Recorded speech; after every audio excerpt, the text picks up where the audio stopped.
What if Belle was an almond mom? Hey guys, that's right, we are back in Create a Sim today, and you guys kindly pointed out in the last video that I didn't do a very good job explaining the mom stereotypes, so I'm gonna make sure I explain almond mom before we get into the fiction and non-fiction origins of Belle. An almond mom, briefly explained, is just a mom who is hyperfixated on very strict dietary requirements and pushes them onto her kids. The term almond mom itself comes from the stereotypical answer to the question, hey mom, I'm hungry, can I have a snack?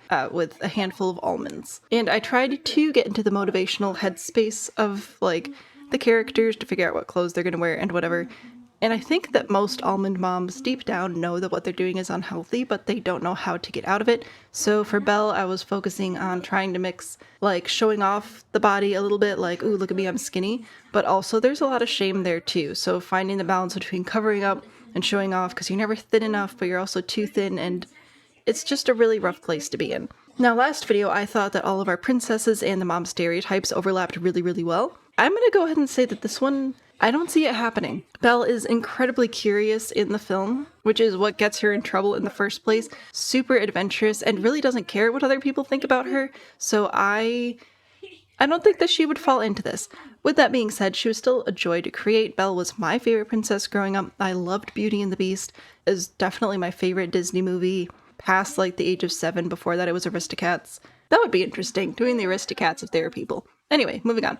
So, obviously I based Belle off of the animated version of the film, otherwise it would just be Emma Watson. I did my best to try and mimic the same face shape and body shape within reason, because like, you know, Disney princesses and body variety.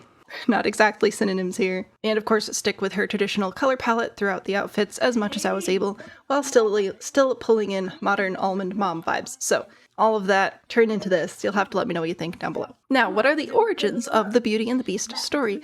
Tale as old as time, song as old as rhyme. Beauty and the Beast as an animated film released, I believe, in 1991, with the live-action remake being released in 2017. The actual animated version of the film was based on the classic The Beauty and the Beast story by Jean-Marie Le Prince de Beaumont, which was actually based on an older version of the story by Gabrielle Suzanne Barbeau de Villeneuve.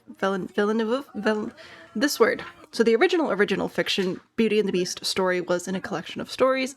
I will link all of the information down below, of course, along with the poses I use in The Sims and their final outfits, just like last time. That story didn't perform super well and didn't really become famous until Beaumont rewrote it, so that is sort of where the film came from. However, the original by Gabrielle Suzanne was based on a true story, the story of Petrus Gonsalves, who had Amber system, also known as hypertrichosis, also known as werewolf syndrome, where his whole body was covered in hair. He was born in 1537 in Spain, but King Henry II thought he would be a fun little science experiment, so he brought him into his home, gave him a new name. He was originally born Pedro Gonzalez, gave him Petrus Gonsalves because Latin is super cool or whatever, taught him to read and write in 3 different languages, taught him to speak eloquently, gave him nice clothes and good food, and was basically raised as a nobleman or as a prince, but was basically there as a pet, which is sad, but cool, like at the same time. One of those weird mixed feeling things. Now, Henry II really did enjoy having Petrus around, however, he died. And then his wife was like, ooh, I'm gonna further this science experiment. So she found Petrus a wife named Catherine. They got married, they had 7 different kids. 4 of them had the same hypertrichosis syndrome as Petrus. Those children were then given away as gifts to be pets, basically, of other noblemen, which is gross. And this general concept of some seemingly hideous, unlovable creature being loved by a great beauty does go back, all the way back into ancient Rome, with the story of Cupid and Psyche, for example. So the general plot has been around for quite a while, but there is also some real-world example of this happening, like in real life, which is interesting. And a unique blend as far as our Disney princesses go. Here's another look at all of the outfits I put together for Belle. What do you think? I tried to go with some athleisure type wear, again filling in with the classic colors and silhouettes that we see Belle wear, but also update it a little bit. Let me know how you feel about this. Moving on, what if Merida was an exhausted mom? Now this one I think is accurate. Merida is, of course, the princess in Pixar's Brave, the only Pixar Disney princess, and the only Disney princess that doesn't have like a super solid origin story outside of the actual animated film. More about that in a second, because remember, I'm going to actually explain the mom stereotypes to you today. So, exhausted mom stereotype. This mom has too many kids, too close together, and is just too tired to give a thought. We'll leave it there about what anybody else really thinks.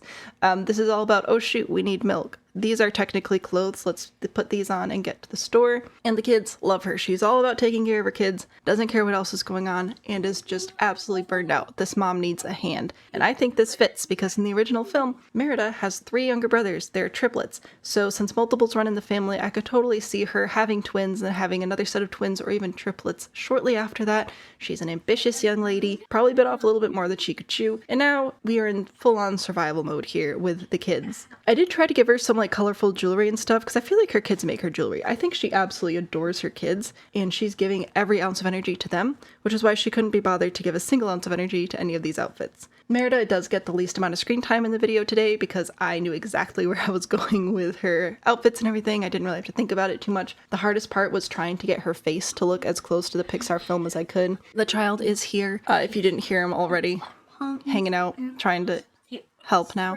Anyway, so Merida, Brave, what's the story behind that? There really isn't one. Brave takes place in Scotland.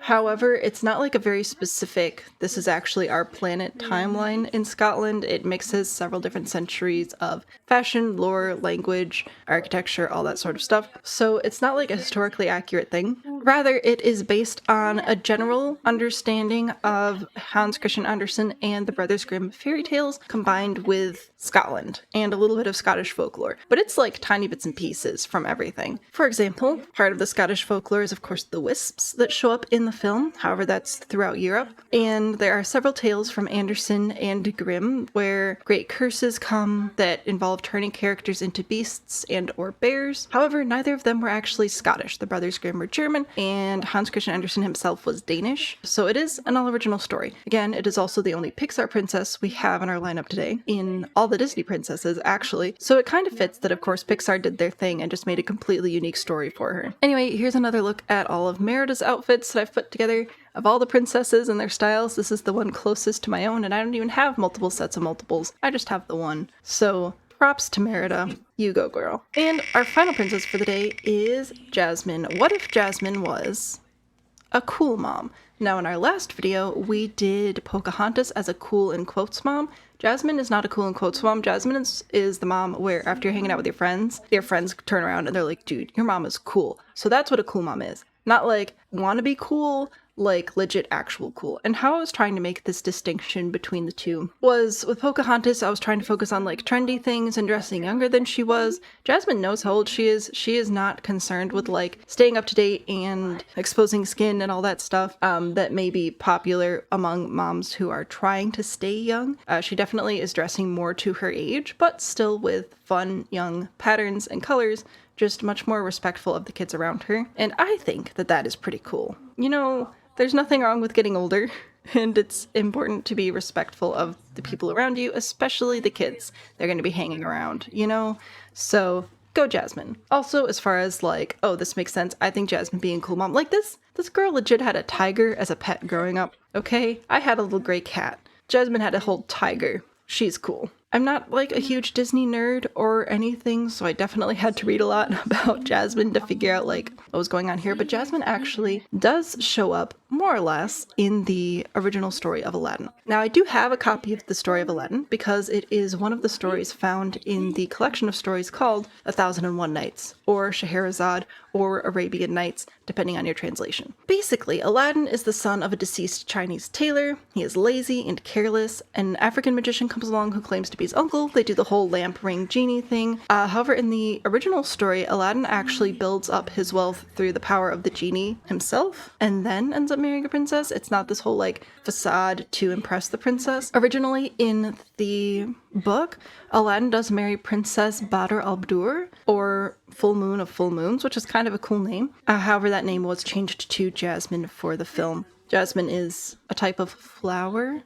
I swear it was right in front of me on the screen a second ago and I was going to explain it. There we go. Yes, Jasmine is a Persian name for a beautiful flower that is also called Yas or Yasemin. We do love naming girls after flowers. So, there's a quick origin story for Jasmine. Jasmine has also been through a lot of redesigns, so I thought that this was interesting too. All of the princesses have, right? A feature film takes years to produce. It takes so many people. We have the original character, a head lead animator, master animator, whatever they were calling them at the time. They would go through and actually do all of like the big poses and the main aspects of each scene, but they'd only animate every few frames, and then the in-between frames would be filled in by other artists who are lower down on the animation chain of command. However, when you're going to do a film or a sequel that doesn't have remotely the same budget, or you want to design toys or all these things, you do tend to need to simplify the character design a little bit, and you may also add some elements based on the culture that you're trying to sell that to. So sometimes you'll see different toys being designed differently depending on if they're being sold in America, Europe,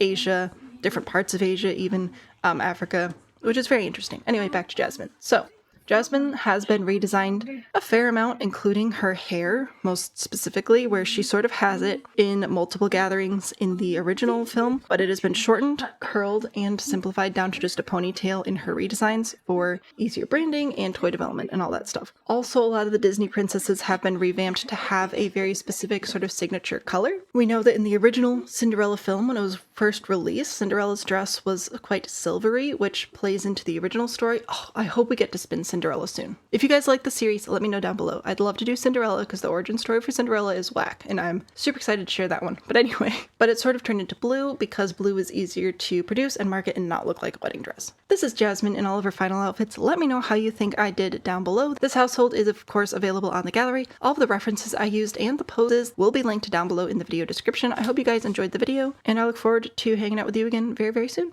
Bye!